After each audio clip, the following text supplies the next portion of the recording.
Any questions, please? Mr. President, are you fully satisfied with the level of support that you're getting from Japan on Iran, including around minesweepers? Well, we're going to be speaking about it today. Go ahead, you can go. 日本から、機雷艇などの支援に関して、その点について今の状況に満足していらっしゃいますか？ We're going to be speaking about it today. We've had tremendous support and relationship with Japan on everything, and I believe that based on statements that were given to us yesterday, the day before yesterday, having to do with Japan, they are really stepping up to the plate. Yes. 非常に日本政府からは素晴らしい支援も受けていると思います。おとといの、コメントから、日本からはそれに対して非常に力強いメッセージを得ていると私は思っています。Unlike NATO. NATO とは全く違いますね。Please. Mr. President, do you intend to lift sanctions on Iranian oil, and do you intend to potentially put U.S. troops or more troops in the region? No, I'm not putting troops anywhere. If I were, I certainly wouldn't tell you. But I'm not putting troops, and we will do whatever is necessary to keep the price as low. I actually thought when I did this, look, the Dow just hit 50,000 a couple of weeks ago. They said that couldn't happen for 4 years. It wouldn't happen in my term. It's such an outrageous thing because I said it would happen. I didn't know it was going to happen that fast, but it just hit 50,000, and we did that in 1 year, not 4. S&P had just hit 7,000. They said that was even more impossible than the Dow hitting 50, and we did that in 1 year. So it's all done. Everything was going great. The economy was great. Oil prices were very low. Gasoline was dropping to, I mean, we had $1.99, $1.85. We had great everything. And I saw what was happening in Iran, and I said, I hate to make this excursion, but we're going to have to do it. And I actually thought the numbers would be worse. I thought that it would go up more than it did. But we're doing this excursion, and when it's completed, we're going to have a much safer world. And the Prime Minister agrees with me on this. He considers it to be terrible what Iran did. I think every country does, just about every country does. Iran is a serious threat to the world, to the Middle East and to the world. And everybody agrees with me. I think virtually every country agrees with me on that. So I wanted to put out that fire. And I said, you know, if we do that, oil prices will go up, the economy will go down a little bit. I thought it would be worse, much worse, actually. I thought there was a chance it could be much worse. It's not bad, and it's going to be over with pretty soon. We've obliterated the Navy. We've obliterated just about everything there is to obliterate, including leadership. Their Navy's gone, their Air Force is gone, their anti-aircraft equipment is gone. We're flying wherever we want, Pete. We have nobody even shooting at us. They have, I mean, and as you know, their leadership is gone. Their leaders are gone. They pick new leaders, they're gone. They pick new leaders, they're gone. And now they're looking for new leaders again. We can take out the island if anytime we want. I call it the little oil island that sits there, so totally unprotected. And we've taken out everything but the pipes. We left the pipes because to rebuild the pipes would take years for them to do. But we are, I would say, we are substantially ahead of schedule. And I had to do this. I call it an excursion. I had to take this little excursion and do something that no other president had the courage to do. And everybody wanted to do it, but they never had the courage to do it. And I don't blame them. I'm not blaming them. It was left to me, and we've done a great job. Our military is incredible. We have an incredible military. We have the strongest military in the world by far. We have the greatest equipment in the world by far. In fact, Japan buys our equipment, buys a lot of it, and we're honored by that. And that's one of the things we'll be talking. They want to buy a lot of the military equipment. So it's just an honor to have the Prime Minister. We've had a tremendous relationship. Okay. Mr. President, I think she's going to have to go first before you. Is that okay?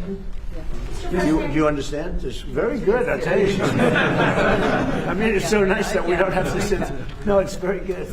I haven't picked up your language, so the next time you come, I'll have your language mastered. All right, go ahead. If the war is almost over, why is the Pentagon Pentagon going to ask Congress for an additional $200 billion?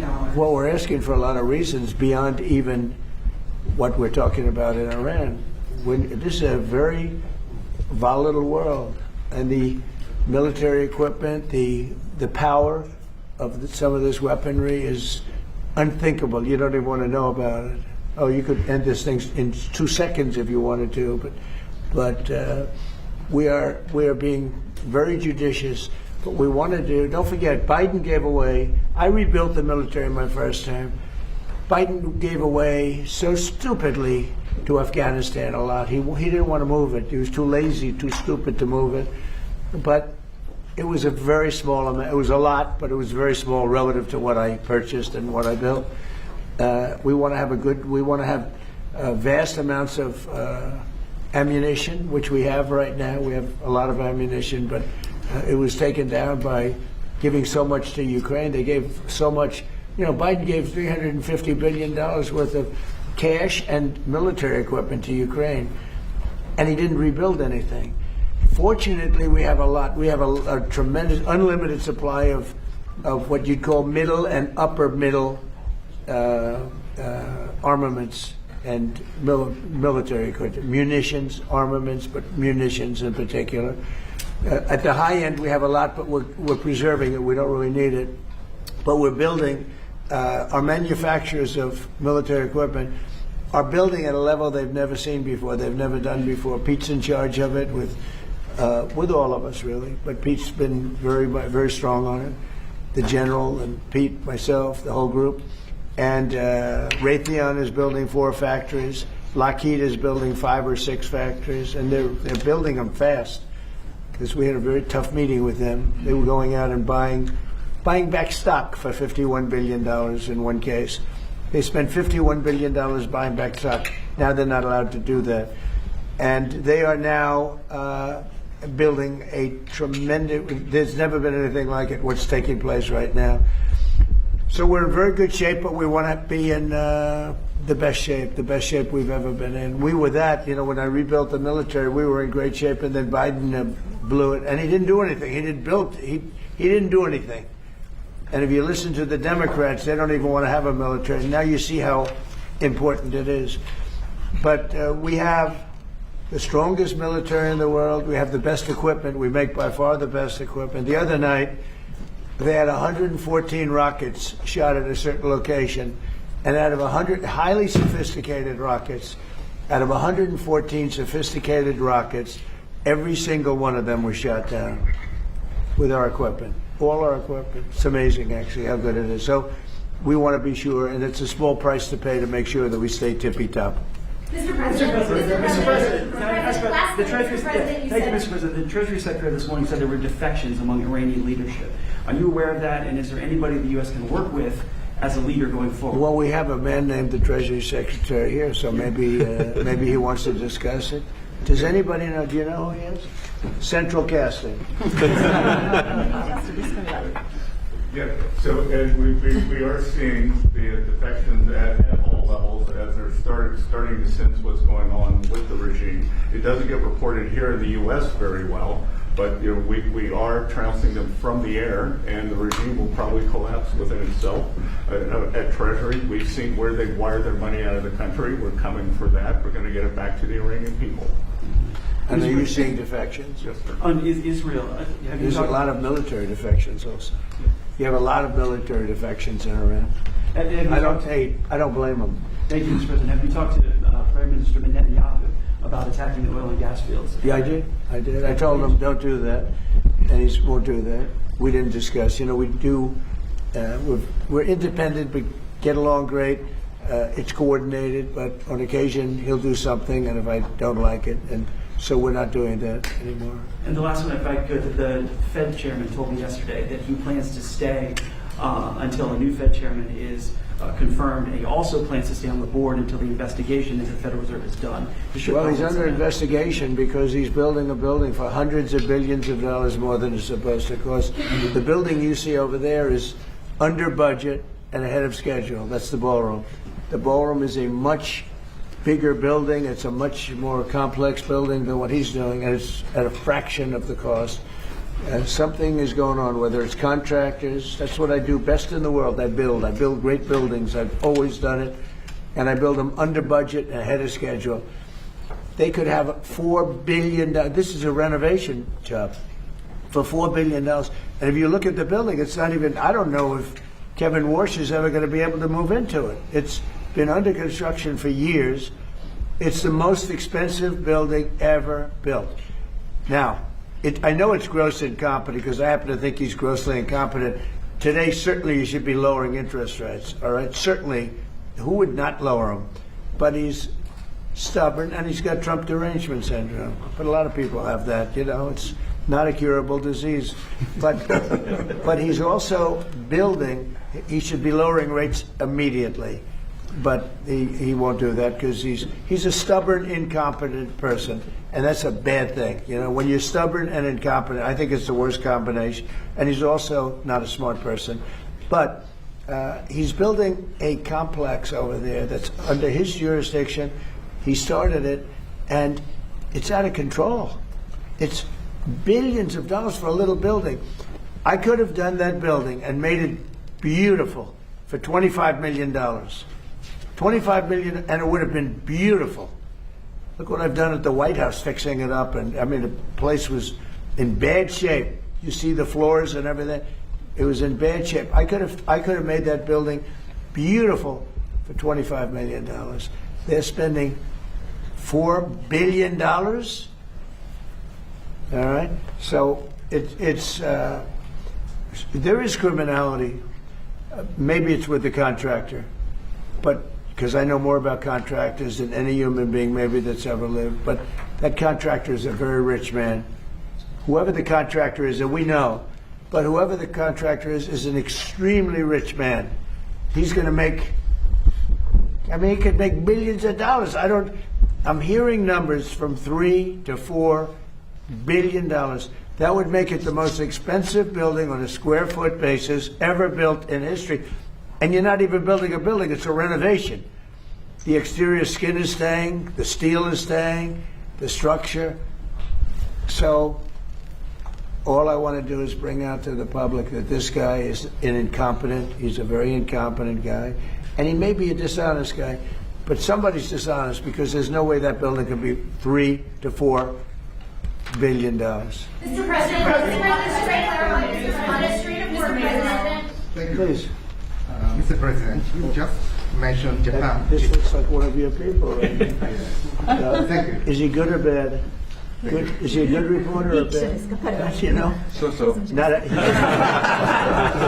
all right, looks like a nice guy. Go ahead. Mr. President, you just mentioned Japan is stepping up. What kind of the support do you expect from Japan in the future? Look, I expect Japan to step up because, you know, we have that kind of relationship, and we step up for Japan. We have 45,000 soldiers in Japan. We spend a lot of money on Japan, and we've had that kind of a relationship. So I expect, I'm not surprised that they would step up. We don't need much. We don't need anything. I mean, honestly, we don't need anything from Japan or from anyone else, but I think it's appropriate that people step up. In the case of Japan, I hear they get more than 90% of their oil through the strait. So that's a big reason to step up. I mean, we've demolished, that country is close to demolished. The only thing is the strait. It's very hard. You could take two people and they could drop little bombs in the water and they're holding things up. We don't want that to happen. But honestly, Japan, China, Europe, parts of Europe, get a lot of their oil through the strait. We get none, practically. We're less than 1%. We don't have to be any percent. We don't even, I think we do it just to be nice. But we, think of it, we don't use the strait. We're defending the strait for everybody else. And then in the case of NATO, they don't want to help us defend the strait, and they're the ones that need it. But now they're getting much nicer because they're seeing my attitude. They're getting much nicer. But it's, as far as I'm concerned, it's too late. You know, UK wants to send aircraft carriers now. And I said, I want the aircraft carriers before the war. I don't want them after the war is won. They want to send me aircraft carriers after the war. There's practically nobody to shoot at them. You know, their missile count is down, Pete. Maybe you could discuss it by about 90-something%. The drones are way down, and the factories are being demolished. Maybe. Yes, sir. Our missiles being shot are down over 90% since the beginning. One-way attack drones down 90% since the beginning, which is a reflection of overwhelming firepower. But you mentioned the most important part, Mr. President. Their defense industrial base. If you can't make more of it in the future, then you have a limited supply. And so we're going after all of their defense contractors that make all of their exquisite weapons and ensuring that even if they wanted to rebuild more launchers or more missiles, they couldn't in the future. And that's a level of devastation for their military that they've never seen before. So we have, in literally 2 weeks, we've demolished their Navy, their Air Force. All technology is gone. All communication is gone. And all of the leaders are gone. Other than that, they're doing quite well. Okay, how about one more question for the Prime Minister? Let me pick a beautiful-looking person from Japan. A question for the Prime Minister. Go ahead. Yeah, sure. Oh, he doesn't believe he's beautiful. Oh, he's sounding shy. Go ahead, please. Of course, no, Japan and US are very good friends, but one question, why didn't you tell US allies in Europe and Asia, like Japan, about the war before attacking Iran? So we are very confused about we Japanese citizens. Well, one thing, you don't want to signal too much. You know, when we go in, we went in very hard, and we didn't tell anybody about it because we wanted surprise. Who knows better about surprise than Japan? Okay, why didn't you tell me about Pearl Harbor? Okay, right? You know, he's asking me. Now you believe in surprise, I think much more so than us, and we had to surprise him, and we did. And because of that surprise, we knocked out the first 2 days. We probably knocked out 50% of what and much more than we anticipated doing. So if I go and tell everybody about it, there's no longer a surprise, right? Okay, one more for the Prime Minister. Are you going to for the Prime Minister? Yes. Go ahead for the Prime Minister. Thank you very much. Japan's TG Press. Japan's biggest concern is China. Now they are giving us export control and very harsh terms to criticize us. So will you plan to bring out relationship between Japan and China while you are there? Well, I'll be going to China very quickly, but I think I'd really like to have the Prime Minister talk about China because I know they have a little bit of an edgy relationship, and I'd just like to know where it stands, how you're doing with China. So, please. で、日本はいつも中国に対してオープンです。会話はオープンにしています。それから冷静に対応しています。で、とにかく米中関係も含めてですね、これが地域の安定、それから世界のサプライチェーン、これに貢献するものであることを願っています。日本は常にオープンです。So first of all, Japan has been consistently open to dialogue with China. And also, second, we have been addressing our relations with China in a calm manner. And also speaking of the U.S.-China relationship, my sincere hope is that the relationship will be something conducive for regional security and also ensuring the global supply chain in the world. Once again, I would like to reiterate that Japan has been consistently open to dialogue with China. And I think we're going to have a great trip. The trip has been postponed for about a month and a half. It's been reset, and we look forward to it. And I'll be speaking Japan's praises when I'm in China with President Xi. But we're going to have some good talks today, and I think mostly about trade because they want to do a lot of trade. They're a tremendous purchaser of our energy, our oil, gas from, in particular, Alaska. Because Alaska, believe it or not, is very close. It's much closer than any other source. It's just It seems a little cold compared to, but it's just a short trip. So that's something that we will talk after this war leaves. We'll be discussing trade, and a lot of the talk will be about energy. Thank you very much, everybody.